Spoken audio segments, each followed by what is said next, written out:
When most people think of tiki cocktails, they're probably thinking of elaborate recipes containing 3 or 4 different rums, different sweeteners, different modifiers, lemon, lime, pineapple, elaborate garnishes. It doesn't have to be that way. I want to show you 6 different tiki drinks that feature only 1 bottle. Now this first drink is a 3-ingredient cocktail and it's technically pre-tiki. It dates back 200 or 300 years and the tiki period wasn't until 1930s, 40s, 50s, around then. This has gone on to inspire tiki drinks, so I thought it would be a good place to start.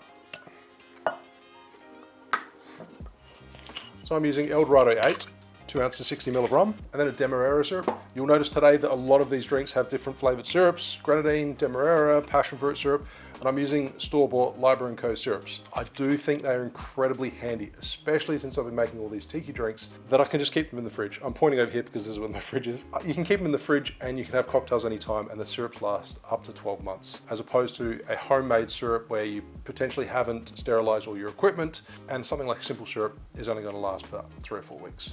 So they are incredibly handy to have on hand.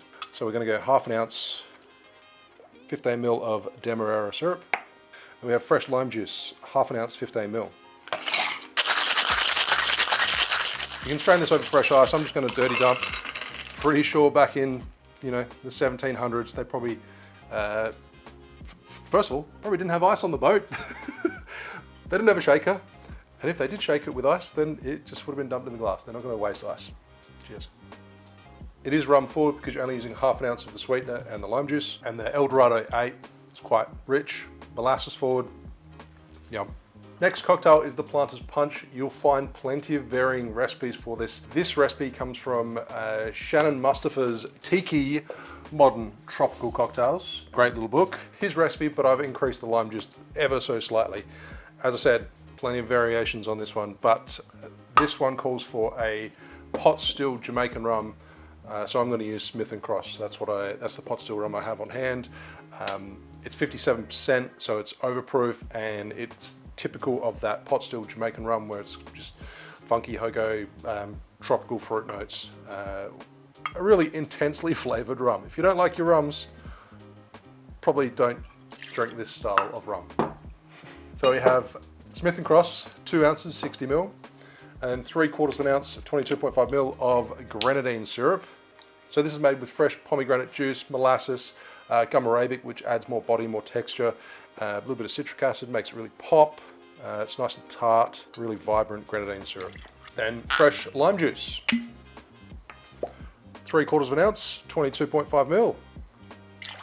Super simple recipe. It's like a sour ratio, 2 ounce, 3/4 ounce, 3/4 ounce, done. 2 dashes of Angostura bitters, adds that cinnamon clove warming spice character.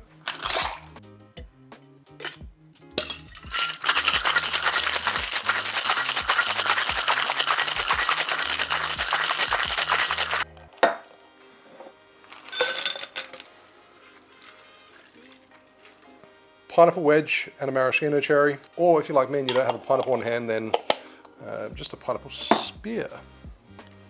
I keep these in the freezer, so. Serve with the straw. There we have a Planter's Punch. Pretty looking drink, but don't let this one fool you because it's got 2 ounces of 57% overproof rum. Now you get, just on the nose, you get that pot still Jamaican style rum. Like it's strong, it's intense, it's funky. The flavor is intense, but the heat of the liquor is tamed by the tart pomegranate and the citrus. Obviously, this is very deceptive. This drink. Be wary. Be wary with most tiki drinks, but yum. Next one is the Port Light. This is a Trader Vic creation and it's bourbon based.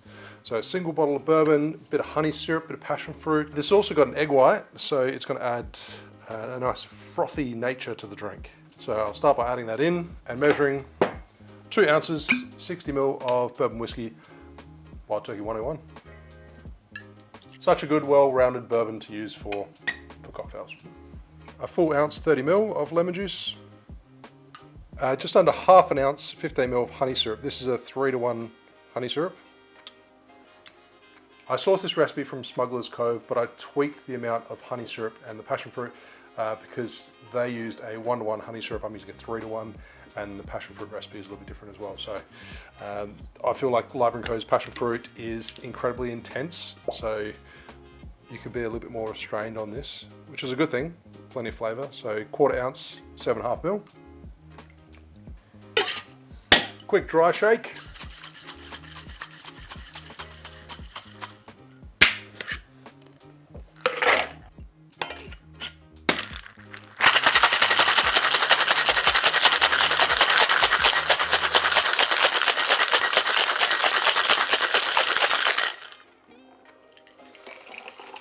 I'm topping this one with pebble ice and leaving it ungarnished. So recap: bourbon whiskey, lemon juice, honey syrup, passion fruit, and a little bit egg white, which, as you can see, makes this beautiful frothy texture. Nice and tart, tangy, vibrant. The combination of the passion fruit and the honey syrup work really well. I quite like the balance that I've got with those sweeteners there. That honey and passion fruit flavour, so good. Now, even though I'm using a higher proof bourbon, this still kind of seems light in comparison to all the tiki drinks that I've been drinking lately, because it doesn't have overproof rums that are even higher than the whiskey. It doesn't have 3 kinds of rum. It doesn't have that Jamaican funky flavor. It's the whiskey is just, it's more delicate in comparison to some of the tiki drinks out there. Very tasty. All right, time for the Dr. Funk. So Trader Vic's recipe, or at least the version in Smuggler's Cove, does call for a black rum, and they do specify using a pot still black rum, which I don't have. I've got Gosling's Black Seal, so it's the closest thing I've got on hand. If you have a pot still black rum that's going to add more of that funkiness to it, then you can use that if you like. Otherwise, be like me and use something else. So we have 2 1/4, 67.5 ml of a black rum. So we're doing 1/2 ounce, 15 ml of lemon juice, 1/2 ounce, 15 ml of lime juice, 1/2 ounce, 15 ml of Liber Co's Demerara syrup. Demerara. Can never, I don't know. Forgive me. I don't know how to pronounce shit. And we have nice tart Liber Co grenadine syrup. Only 1/4 ounce, 7.5 ml. Just a little touch. So you're going to get the richness from the Demerara, but then you're going to get this little tiny tart kind of pomegranate note from the grenadine.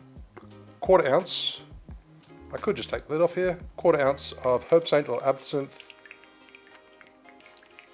I'm actually going a little bit less, that's probably closer to a teaspoon for me. Up to you. We have some soda water, seltzer, what have you. Now, of course, if you don't have a pot still black rum, and you have something like Gosling's, you can always use 1.5 ounces of that and then 1/2 ounce of Smith & Cross to add that funkiness. So I have 1 ounce, 30 ml. Now, typically Smuggler's Cove, they use like a milkshake blender, a spindle blender, so therefore it's open, and therefore putting the soda in it doesn't pose any risk, as it does when you're shaking. So it's going to add a little bit of pressure. The carbonation is going to let loose, potentially pop your shaker. So just be careful. Should be fine.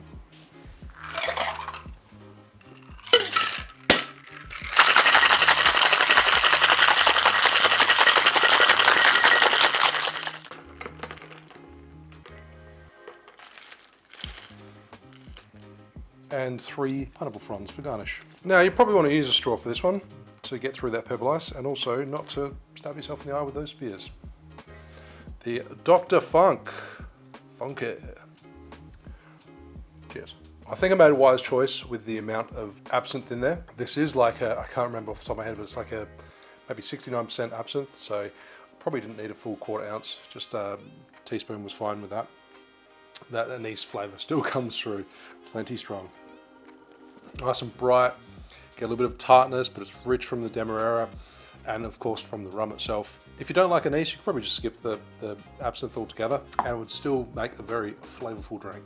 Drink number 6 is the 151 SWIZZLE. Now, it was originally made, I believe, with Lemon Heart 151, which is a Guyanan rum, so a Demerara rum. Another rum that you can't get in Australia, unfortunately. So I'm substituting for PLANTE'R'S OFTD, which is a blend, a multi-island blend from Jamaica, Guyana, and Barbados. Sits at 69%, so it's a little bit lower. It's still overproof, so it's still strong and still intensely flavored. So it'll work perfectly fine. But if you have access to Lemon Hart 151, you've got it on your shelf. Feel free, go right ahead. So we have 1.5 ounces, 45 ml of overproof rum. You can use a highball glass, footed Pilsner glass like this. Then fresh lime juice, half an ounce, 15 ml. Simple syrup, I'm going to use Liber Co's Demerara. Don't have any simple syrup in the fridge.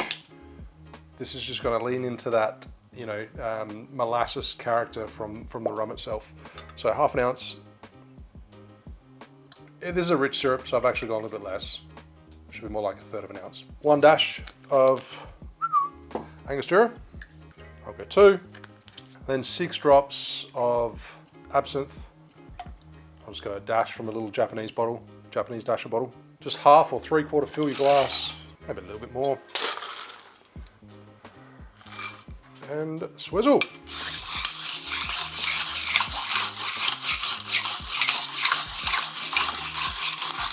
Now you have to remember that this is a 69% rum, or in the case of a 151, it's 75.5. So you want to make sure that you've got adequate dilution in there. The water is an important ingredient.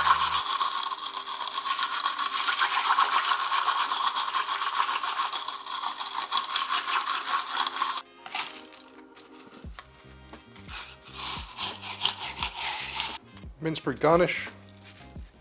Serve it with a straw. Hope you've enjoyed today's video. Single bottle Tiki Cocktails. What made it so much easier is the fact that I have these syrups on hand in the fridge. Once they're open, they last up to 12 months. So follow the link in the description if you want to grab yourself a bottle. If you're in Australia, if you're in Europe, there's a retailer in Europe that you can grab them, or the US, just follow the link in the description below. The 151 Swizzle. The fact that you're using an overproof rum, it's very well hidden, and the key is the dilution. Like, you've got a little bit of acid from the lime juice, you've got the sugar in there to balance it out, but dilution is key with a cocktail like this. So serve it on pebble ice, make sure you get it really cold, swizzle it well. Water is it's a crucial ingredient. You get those rich molasses, toffee, caramelized sugar characters from both the syrup and the rum. If you want a copy of the written recipes, then just follow any of the links in the description below. Cheers.